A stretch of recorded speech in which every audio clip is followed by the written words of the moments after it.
It's Christmas Eve in snowy 1800s London, England, and in a small house at the edge of town there lived a lonely 7-year-old boy named Isaac. Isaac was a sad child with not a friend to his name. While most children were spending time with their families and eagerly looking forward to opening the presents that were placed with care beneath a beautifully decorated Christmas tree, little Isaac spent this most holy of nights alone in a cold, dusty attic room. Isaac's parents were very poor. His mother was a strict crow of a woman who stayed at home and schooled Isaac. His father worked long hours down at the London harbor to support his family, although a large portion of his earnings went towards purchasing and consuming copious amounts of alcohol at the end of his shift. Sometimes, he would come home drunk after being thrown out of every bar in London and shout at his beloved wife, Isaac's mother. Occasionally it would escalate to violence and he would beat her savagely. Then when he was done, he'd force himself upon her in a drunken sexual rage. As it so happens, this particular night was one of those occasions. Isaac just remained quiet, quivering beneath his soiled bedsheets until the screams and loud bangs subsided. Once poor frightened Isaac was finally able to fall asleep, he'd dream of what it would be like to have a friend to play with, so maybe he could laugh and be happy like the other children of London. Luckily for little Isaac, this Christmas Eve marked a big change, when his abysmal loneliness caught the attention of a guardian angel, who then crafted a very special gift for the sad little London boy. As the sun rose on that Christmas morning, Isaac opened his eyes to find a strange wooden box sitting at the foot of his bed. With eyes widened in awe as he stared at the colorful handcrafted box, wondering who had left it. He was not used to receiving gifts, especially toys. What little toys Isaac did have were ones he'd found abandoned in the street or washed up in the gutters. Isaac scooted up to the foot of his bed in front of the mysterious box and picked it up with both hands. The box was beautifully painted in colorful styles with carvings of happy clown faces on the side. There was a tag on the box that simply read, "For Isaac." On the top of the box was an engraved text. Isaac squinted his eyes as he sounded out the words. "Laughing Jack in a box?" He paused. "Laughing Jack in a box?" Isaac had heard of a jack-in-a-box, but never a laughing jack-in-a-box. His mind spun with curiosity as he grasped the box's metal crank. Isaac turned the crank, and the song "Pop Goes the Weasel" chimed in rhythm with the crank's gyrations. As the song came to its climax, Isaac sang along with the final verse. "Pop goes the weasel." But nothing happened. Isaac let out a sigh. "It's broken." He placed the box back down on the edge of the bed and shuffled across his small, dusty room to his dresser, where he changed out of his soiled sleepwear and into his usual tattered clothes. Suddenly, Isaac heard a loud rattling noise coming from the bed behind him. He spun around to witness the wooden box violently shaking. Then, without warning, the top of the box swung open and a parade of colorful smoke and confetti bellowed out. Isaac rubbed his eyes in disbelief of what he was seeing. As the smoke cleared, there stood a tall, thin, multicolored clown man, with bright red hair, a swirly rainbow-colored cone nose, and feathery shoulders that sat atop his raggedy and colorful clown outfit. The Technicolor clown spread his arms and excitedly announced, "Come one, come all, whether big or small, to see the best clown of them all. The one, the only laughing jack-in-a-box." Isaac's eyes lit up. Who are you?" he asked. The colorful carny stepped down off the bed and with a happy grin said, I'm glad you asked. I am Laughing Jack, your new friend for life. I'm magical. I never get tired of playing. I'm a whiz at the accordion, and I adapt and develop with your own changing personality. In other words, whatever you like, I like. Isaac looked up at the mysterious clown man. We're friends? He stuttered. Jack looked at the boy while cocking an eyebrow. Friends? We're best friends! I was specially created to be your not-so-imaginary friend, Isaac. Isaac's jaw dropped. You know my name? Jack let out a whimsical laugh. Of course I know your name. I know everything about you. So, now that the introductions are out of the way, how would you like to play a game of I Spy? Isaac grinned from ear to ear. Really? We can play games? I'd love to. Oh. He paused. I can't. I have to go downstairs to see Mother for homeschooling and chores. His smile faded into a look of disappointment. Jack placed his hand on Isaac's shoulder and with a warm smile said, It'll be okay. I'll be waiting right here for you when you get back. Isaac's smile returned as he looked up at his new friend. Just then he heard his mother's shrill voice calling him from downstairs. Well, I gotta go. I'll see you after I'm done, okay, Jack? He said as he headed towards the door. Jack smiled. Absolutely, kiddo. Oh, and Isaac. Isaac looked back at Jack, who gave him a wink and said, You should wear that smile more often. It suits you. Isaac grinned happily as he turned and walked out the door. All day Isaac told his mother about the amazing colorful clown man who came out of a magical box that appeared at the foot of his bed. His mother, however, did not believe a word of it. Finally, he persuaded his mother to follow him up to his room so she could behold Laughing Jack for herself. They walked up the stairs and Isaac swung the door open to his room. See, Mother? He's right here. Isaac paused as he scanned the room that contained neither magical dancing clown man nor mysterious wooden box. Isaac's mother was not amused. She gave Isaac a glare so menacing it made his knees weak and his stomach sick. But Mother, he was... Isaac's mother delivered onto him a swift and hard smack across the face. His eyes began to tear up, and his lip began to quiver as he could feel himself about to break down. You stupid, insolent child. How dare you lie to me about such childish idiocy? Who would want to be friends with a useless worm such as you? You shall remain in your room for the rest of the evening and shall receive no dinner. Now what do you say, you ungrateful wretch? Isaac managed to swallow the knot in his throat in order to mutter a reply. Thank you, Mom. His mother glared down at him for a moment before leaving the room in disgust. Isaac kneeled over, burying his face in the side of his bed. Streams of tears ran down his cheeks as he began to weep. What's wrong, kiddo? A voice called out. Isaac looked over to the edge of the bed where Laughing Jack was now suddenly sitting beside him. Where were you? Isaac murmured. Jack ran his hand through Isaac's hair to comfort him as he softly replied, I was hiding. I can't let your parents see me. Otherwise, they won't let us play anymore. Isaac wiped the tears from his eyes. Look, kiddo, I'm sorry I had to hide, but I'll make it up to you. Because tonight we can play games and have tons of fun, Jack said, smiling. Isaac looked up at his vibrant pal and silently nodded, as a little smile began to form in the corners of his mouth.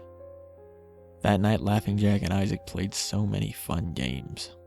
With a wave of his hand, Jack made all of Isaac's tin soldiers spring to life and march around the room. Isaac was amazed as he watched his toys move around the room on their own. Then Laughing Jack and Isaac told each other spooky ghost stories. Isaac asked Jack if he was a ghost, but Jack explained that he was more of a cosmic entity of sorts. At the end of the night, Jack reached into his pocket and pulled out an assortment of delicious candy. Isaac was in ecstasy when he popped the first colorful treat in his mouth, as it was his first time tasting something so sweet. Isaac had so much fun and laughed so hard that night that things seemed to finally be looking up for little Isaac. At least, until the incident that occurred 3 months later.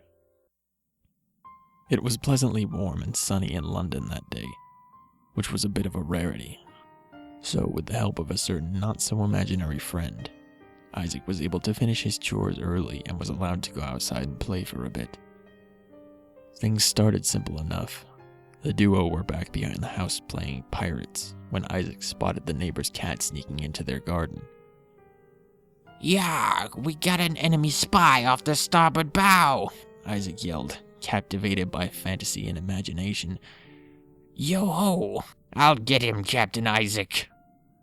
exclaimed First Mate Jack in his best hearty pirate accent. Laughing Jack's arm stretched out across the garden and snatched the unsuspecting feline, who began to struggle quite vigorously. "Don't let him get away, Jackie, or I'll make ye walk the plank," Isaac antagonized. Jack's grip on the cat tightened, and his arms grew and extended like anacondas, wrapping themselves around the wily feline as it struggled for dear life. Jack's arms just kept squeezing the animal, pressing the air out of its lungs. As the once dear house pet's eyes began to bulge out of their sockets, there came a loud snap. Jack quickly released the creature from his grasp as its lifeless furry husk thudded against the ground.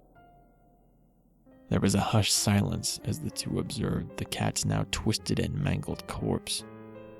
The silence was finally broken by an uproarious laughter coming from Isaac. "Wow! I guess cats really don't have 9 lives." Isaac exclaimed, nearly teary-eyed from laughter. Laughing Jack began to chuckle as well. "Yeah, but won't you get in trouble if your mother finds your neighbor's cat dead in her garden?" Isaac's laughter quickly subsided.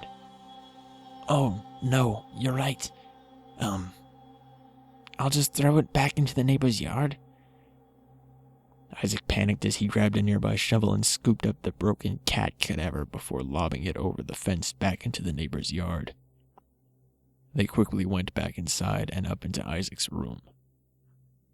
About an hour later it came, the ear-piercing squawk of Isaac's mother shrieking his name from downstairs. Neither Jack nor Isaac said a word as he crept down the stairs alone to face whatever horrible fate was coming to him. Jack could hear much yelling from downstairs but couldn't make out what was being said. After about 30 minutes, a teary-eyed Isaac ascended the stairs back up into the room. "Well?" Jack asked nervously. Isaac just stared at the ground as he spoke.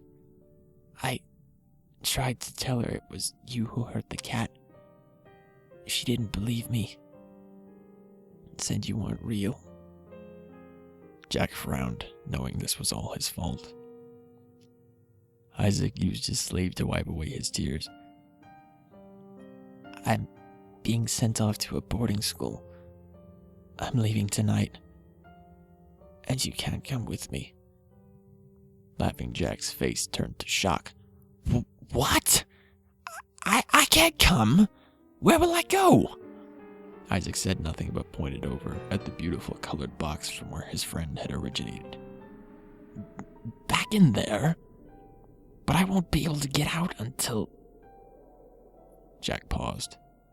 Isaac looked up at his only friend with tears streaming down his face. "Jack, I promise I'll come back for you as soon as I can." Jack looked at the box, then back at Isaac. "And I'll be right here waiting for you, kiddo." Jack smiled as a single tear ran down his cheek. He walked over to the box and with a puff of smoke was sucked back in, unable to be free until once again opened. That night, Isaac was sent off to boarding school. For the first time, Laughing Jack felt what it was like to be lonely. Even when trapped in his box, Jack was able to see things going on around it. So each day he waited for his friend to return, and each day the room grew older and dustier. Laughing Jack's one purpose was to be Isaac's best friend for life, and now he waits, day after day, month after month, to reunite with his special friend.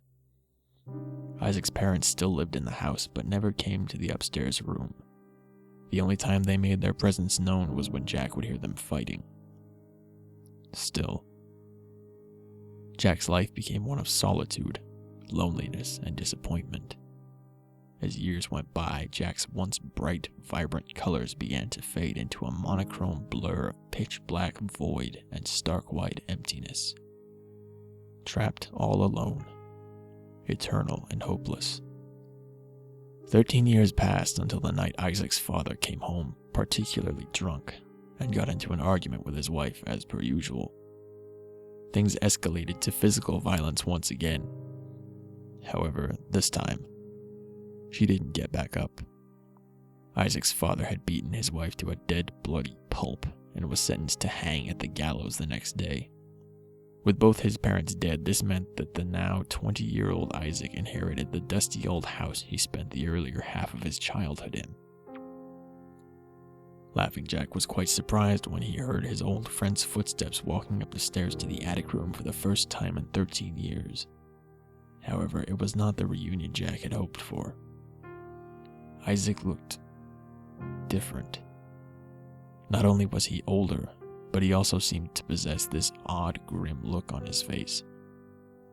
No longer was he the hopeful and curious young boy Jack first met all those years ago. Jack eagerly awaited Isaac's releasing him from the prison he had waited in for so many years. But still, Jack's box sat there untouched and unnoticed on a shelf in the corner of the room, with all the other dusty, unwanted knickknacks. Isaac had completely forgotten about his old friend, dismissed as some sort of early childhood fabrication. Surprisingly, this made Laughing Jack feel nothing. He was hollow. 13 years of waiting and disappointment left the monochrome clown void of sorrow and self-pity. Jack remained in his box, colorless and without emotion. The next day, Isaac went off to work at his job as an upholsterer, doing furniture repairs for the good people of London. Jack waited in captivity. Hours later, a drunken Isaac returned home and stumbled up the stairs to his room. But this time he had a friend with him. It was a lady friend Isaac had picked up at the bar earlier that evening. She was beautiful with flowing blonde hair, sapphire blue eyes, and a smile that could make hearts melt. Laughing Jack's attention was drawn to Isaac's guest. Who is this? A new friend? Why does Isaac need new friends? I thought I was Isaac's only friend. Jack thought to himself within his hellish confinement. Isaac and his lady friend sat down on the bed and chatted about life in London. Isaac made a joke about the weather and they both laughed. Laughing Jack hissed with envy over Isaac's new friend. Isaac and the girl looked deeply into each other's eyes as they leaned in for a kiss, locking lips with a passionate swirling of tongues in one another's mouth. Jack was perplexed by this strange display of affection, for he had never seen kissing before. As the kissing grew more intense, Isaac ran his hand along the girl's smooth thigh and up her dress. However, his guest just brushed his hand away. Isaac was persistent, though, and once again ran his hand along her smooth thigh and up her skirt, this time placing his hand upon her silky undergarments. The woman took great displeasure with Isaac's sexual advancements and pushed Isaac away before delivering a hard smack across his face. Isaac's eyes darkened as he glared at the woman. His once drunken passion turned into booze-fueled anger. The woman's heart sped up as she saw Isaac's face boil with rage. "Stupid whore!" Isaac yelled as he smashed his fist into the girl's face. Laughing Jack's eyes widened as he witnessed the long streaks of red liquid gushing from the girl's nose. What game is this? He thought, his eyes aversion to such violent sights. Isaac firmly clutched the girl's wrist with one hand as he tore her panties off with the other. The terrified girl tried to fight back, but Isaac was overpowering her.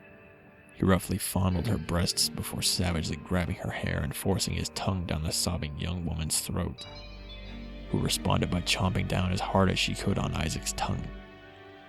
Jack watched with wide and curious eyes as his old friend released his new playmate and clutched his mouth as it filled with warm red blood.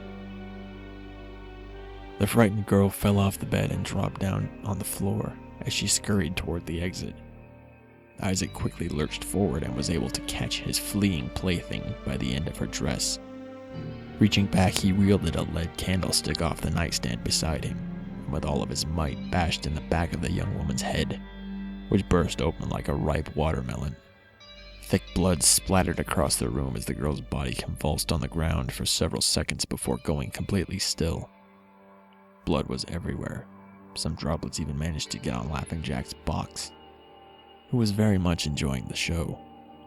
For the first time in 13 long years, a smile began to creep across Laughing Jack's face, and all of a sudden a chuckle escaped his cold lips. Then another, until Jack was cackling and howling with laughter from inside his box.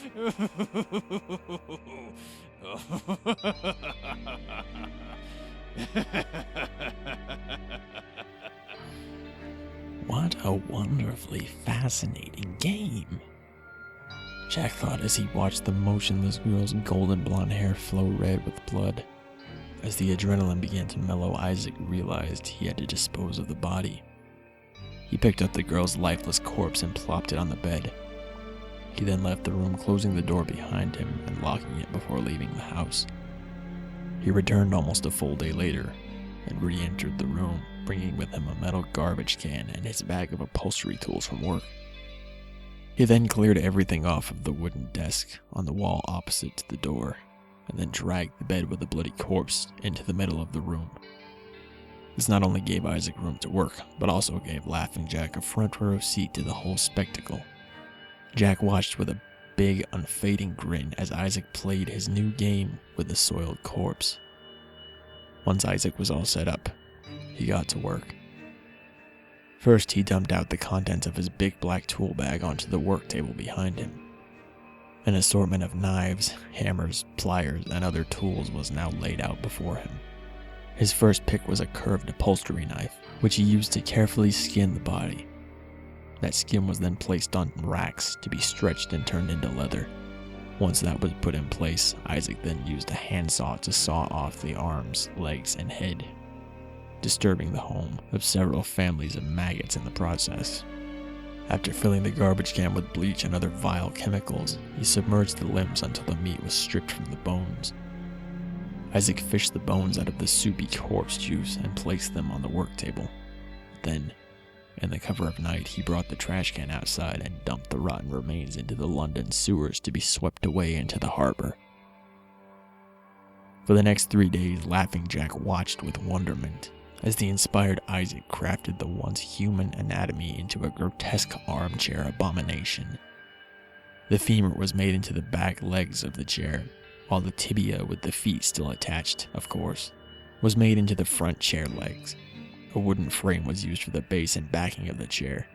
However, the rim of the backing was crafted using the spinal column.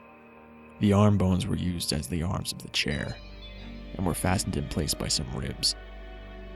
The now leathery flesh was sewn onto the seat and backing of the chair, and the golden blonde hair was braided into a lining for the base. Atop this armchair from hell sat the skull that once belonged to the girl who had the golden blonde hair, the sapphire eyes, and the smile that could melt hearts. Isaac was quite pleased with his work, and Laughing Jack too was impressed by his old playmate's profound creativity. After that night, Isaac never touched another drop of alcohol again, for he now possessed a much more macabre thirst. In the following weeks, Isaac made several improvements to his little workshop of horrors. He removed the mattress from the bed and put a row of thick wooden planks in its place, and then he fastened arm and leg restraints to the bottom and sides. This would mean he would be able to entertain his guests for a longer period without them trying any rude escape attempts.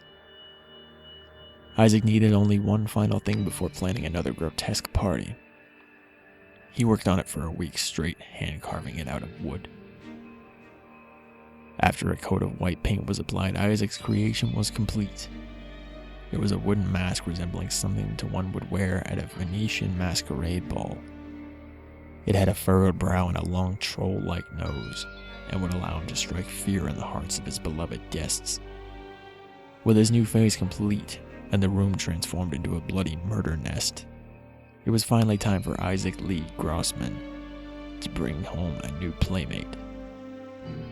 That following night, Laughing Jack watched as the masked Isaac Grossman stomped up the stairs, carrying with him a large burlap sack with his newest guest writhing within. He dumped the bag out on his torture bed, and out plopped a bound, gagged, and very frightened young boy, probably only 5 or 6 years old. Isaac quickly undid the boy's binding and held him down, as he restrained his hands and feet to the steel bed frame. Tears streamed endlessly down the boy's helpless little face, and Isaac laid out his tools on the workbench. Isaac returned wielding a pair of rusty pliers, and wasting no time, he slid the bottom jaw of the pliers under the boy's fingernails on his right index finger and clamped it tightly. The child's eyes quivered as he began muttering through his gag, begging Isaac to let him go. Isaac smirked as he slowly bent the pliers backwards, painfully prying off the first fingernail. The boy screamed through his gag as he writhed in agony on the wooden boards, his finger beginning to gush with blood. Isaac then moved on to the boy's middle finger, firmly grasping the nail with the rusty pliers. Once again, he jerked the pliers back, but this time, the nail only tore off halfway. The boy yelped in pain as his finger twitched and shot with blood. Clamping the half-pried off nail, Isaac gave it another yank. The nail tore off, but not without taking a good deal of skin tissue with it. Even Isaac was a bit rebuffed by this painful sight, unlike the spying Laughing Jack, who was cackling with joy at the disturbing action as he watched from within his old dusty box. Isaac returned to the workbench and swapped the pliers for a large iron hammer. He then made his way to the foot of the torture bed, where with one hand he held down the boy's left leg. He raised the hammer high above his head as the boy cried and pleaded for mercy through his dirty gag. Then with all his might, Isaac slammed the hammer down onto the boy's bare kneecap, shattering the bone into gravel with a loud crack. The child convulsed in pain, with shrill screams muffling through the cloth gag tied tightly to his face. As the child struggled with intense pain, Isaac placed the hammer down on the wooden bed and returned once more to the workbench, where he equipped himself with a long, sharp knife. Without delay, he began carving the words, "useless worm," into the child's quivering chest. When he finished, the boy was barely conscious. Isaac knelt down and whispered into the boy's ear, "This is what happens to the rotten children who make nasty faces at people." The child's eyes filled with tears one final time as Isaac began to carve the skin off the boy's face. But to Isaac's surprise, the boy still clung to life. The mutilated child just stared up at Isaac with his big round eyes, which filled Isaac's black heart with rage and hatred. "Even without a face, you're still an ugly little shit!" Isaac shouted as he picked up the hammer from the foot of the bed and began to bash the poor boy's skull in. He smashed it over and over until it was nothing but a bloody, caved-in mass of flesh, pouring with thick red blood and oozing out chunks of brain matter. From across the room, Laughing Jack gleefully observed the grand finale, which had lived up to his expectations quite wonderfully. Isaac's next guest was a blind old woman whom he had invited over for some tea. It took her almost 5 minutes to realize the chair she was sitting on was crafted using human remains, and another 6 minutes to find the stairs, only to topple down them, flailing and screaming like a loon. Isaac decided to end the cruel joke there, with a simple ice pick through her eye socket. After that, he brought over a little girl whom he force-fed broken glass before using her stomach as a punching bag. As the weeks went by, more and more unlucky souls met their end in Isaac Grossman's attic. And as the man Grossman's personality became more dark and sadistic, Laughing Jack's personality followed suit, while he rotted within his dusty box. Until one very cold December night, the rusty nails that were holding up the shelf of forgotten knickknacks finally gave way, and the whole thing plummeted to the ground. Isaac heard the loud thud from downstairs and decided to climb up to the attic to investigate. He walked across the blood-stained wood floor of the attic, over toward the fallen shelf. Isaac brushed aside some of the trinkets that broke in the crash, when he finally came across the jack-in-a-box from his childhood. Isaac barely recognized the old tattered box as he picked it up and blew off some of the dust. Then, for whatever nostalgic reason, he decided to grasp the box's rusty crank and begin turning it. A horribly off-key Pop Goes the Weasel clanked from the worn-out old box, and as it reached its climax, Isaac sung along with the final verse. Pop goes the weasel. The top of the box swung open, but nothing happened. It was empty. Isaac expected as much, as he tossed the old box in the garbage with the other broken knickknacks. After the mess was cleaned up, he went to open the door to go back downstairs, but it was stuck. Isaac pulled hard, but the door wouldn't budge. Just then he heard the most horribly raspy voice call out from behind him. Isaac. A cold jolt ran down Isaac's spine, and the hairs on the back of his neck stood straight up as he slowly turned around. All the way across the room by the garbage can stood the nightmarish Laughing Jack. He was completely monochrome. His mangled black hair hung down in twisted locks. Sharp, jagged teeth decorated his twisted grin, and his arms hung down like a rag doll with his grotesquely long fingers nearly scraping the floor. Then, with a bone-chilling raspy voice, the fiendish clown spoke. How nice it is to finally be set free. Did you miss me, Isaac?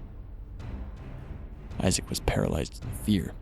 But I thought you weren't real.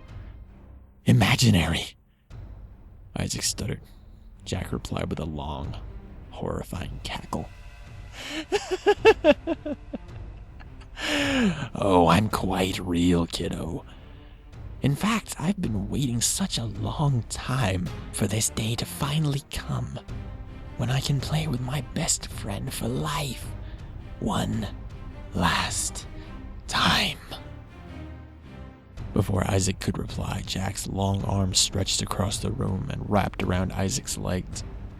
The twisted clown began pulling him closer, dragging him onto his own wooden torture bed as Isaac's fingernails scraped along the floor. Ignoring the restraints, Jack swiftly grabbed 4 3-inch long iron nails from the workbench and pressed them straight through Isaac's hands and feet, nailing him to the wooden torture bed. Isaac growled in pain as he shouted at his captor, "Ah! Fuck you! Goddamn clown-nosed freak!" Laughing Jack just chuckled as he forcefully held Isaac's head in place, stating, "If you can't say something nice, then don't say anything at all." Jack reached his long, crooked fingers into Isaac's mouth, firmly grasping his tongue and stretching it out as far as it could go. The clown then reached back and grabbed a long, sharp knife from the table and slowly began to slice through the meat of Isaac's tongue. Once lopped off, Isaac's mouth began to overflow with blood. Jack responded by shoving a small cylindrical metal tube through Isaac's throat to act as a temporary breathing hole. At this point, Isaac was already in great pain and had his eyes clenched shut to avoid seeing the sickening horrors that were being performed upon his body. "Come on, it's no fun if you don't watch," Laughing Jack said playfully, but Isaac kept his eyes tightly shut. Laughing Jack sighed. Suit yourself. Jack then forcibly held open one of Isaac's eyes. He reached back with his big arm and took out some long, pointy fishing hooks from the workbench. Slowly, Jack pushed the sharp end of the hook through the top eyelid straight through the bottom of the eyebrow and out the top, permanently pinning it open. Then he took out a second hook, pushing it through the bottom eyelid and pinning it to the cheek. Jack repeated the process to the other eye, and before long, a series of sharp metal hooks made sure Isaac didn't miss out on any of the action. Laughing Jack then took the same knife he had used to lop off Isaac's tongue and began to focus on the removal of Isaac's lips. Jack carefully sliced 2 long strips of flesh off of Isaac's upper and lower mouth, causing his teeth and gums to be completely exposed. Looks like someone hasn't been flossing regularly. Laughing Jack cackled under his breath as he reached back and grabbed the hammer. Isaac attempted to mutter some kind of beg for mercy. However, only gurgled moans escaped his throat. Jack raised the hammer into the air, and with a twisted grin, he slammed it down, giving off a loud crack as the iron hammer shattered Isaac's teeth like brittle clay. Jack dropped the hammer and began to howl with laughter as he tore open Isaac's shirt. Taking the sharpest knife, Jack cut straight down Isaac's chest all the way down past the stomach. Isaac groaned with sharp, stinging pain as the monochrome monster wormed his wretched fingers underneath the skin on Isaac's chest, peeling it back as he was about to perform his horrible live autopsy. First, Jack began to pull out Isaac's intestines in the same manner a magician would pull a series of colorful cloths out of his pocket. Then, after snipping off a small length of intestines, Jack pressed one end against his cold black lips and began blowing air into the foul organ. Once inflated, he twisted it up into the shape of a poodle, and with a loud chuckle exclaimed, I can do giraffes too. Isaac remained still in pain and shock as the clown creature gently placed the macabre balloon animal beside Isaac's head. For his next trick, Laughing Jack reached deep into Isaac's open stomach cavity and yanked out one of his kidneys. Holding it in his hand, Jack turned to his captive friend and shrugged, stating that kidneys really aren't my thing. Tossing the organ aside, Laughing Jack noticed that Isaac was beginning to drift into death. Feeling tired already? Why, we're nearly at the grand finale. Laughing Jack exclaimed as he reached into his sleeve and pulled out a long adrenaline needle.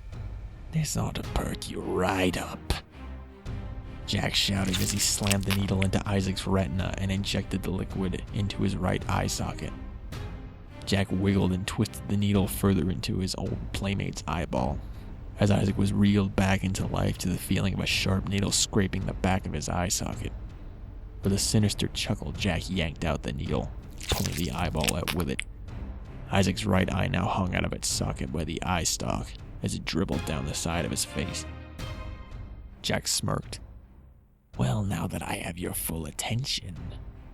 The insidious clown took his long crooked finger and poked a hole in Isaac's stomach. Jack lowered his head down toward the open chest cavity and stretched his mouth open wide. Within seconds, a torrent of filthy cockroaches started crawling out of the clown's gullet, spilling onto Isaac's open chest. Each vile roach crawled and pushed its way into the small opening in Isaac's stomach, filling it from within full of disgusting, writhing bugs. As Isaac's stomach became bloated with bugs, the roaches began to scurry up his throat, squeezing their way out of his mouth and nasal cavity. Isaac was inches from death when his captor kneeled beside him and spoke into his ear. It's been a blast, kiddo, but it looks like our time together is about up. No need for tears, though, because I plan to spread my friendship to all the lonely kids of the world. And with that said, Laughing Jack reached into Isaac's chest and yanked out his still beating heart. As his life bled out on that cold wooden bed, Isaac's life flashed before his eyes.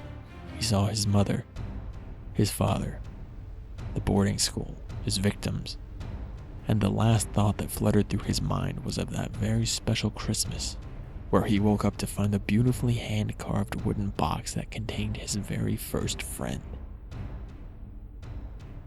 There are rumors that when the police finally found Isaac Grossman's rotten, maggot-infested corpse weeks later, on Christmas Eve, that even though his face had been bashed and torn to bits, he almost looked happy.